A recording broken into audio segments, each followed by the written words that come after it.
Less than 24 hours after the United States and Iran agreed to a regional ceasefire, violence is intensifying across the Middle East. Israel has launched its most intense bombardment of Lebanon to date, hitting over 100 targets in a matter of minutes. These strikes follow a direct contradiction in the terms of the truce. While mediators in Pakistan suggested Lebanon was included in the agreement, US and Israeli leadership maintain it was explicitly left out. This data illustrates the density of the opening campaign. The Israeli military hit 100 Hezbollah command centers and military sites in a single 10-minute window. According to Lebanese authorities, those strikes killed more than 250 people and injured over 1,000. In the capital, the Prime Minister's office has declared a national day of mourning, ordering public offices to close as rescue teams struggle to reach victims trapped under rubble. Hezbollah has responded by resuming rocket fire into northern Israel, claiming the attacks are retaliation for Israeli violations of the ceasefire. The speed of these reciprocal strikes confirms that the brief pause in regional hostilities has collapsed into a high-intensity conflict. Alongside the air campaign, Israel is moving to secure a permanent demilitarized zone on the ground. This map shows the operational boundaries.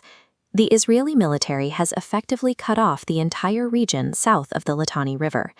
By isolating this territory, officials say they intend to keep the region disconnected from the rest of Lebanon through continuous fire.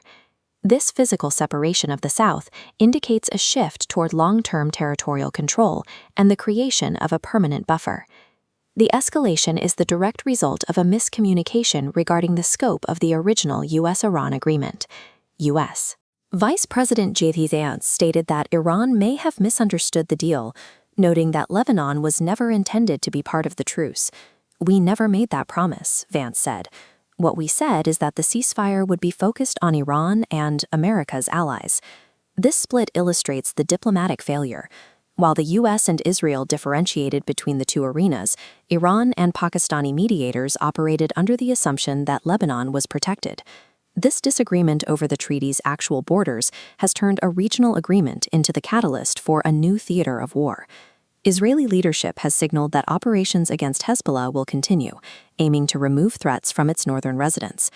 Iran has countered with warnings of consequences if the strikes do not stop, placing the broader negotiations with the US at risk of total collapse. The cooling mechanism meant to stabilize relations between Washington and Tehran is now failing because the two sides cannot agree on whether a ceasefire even exists in Lebanon.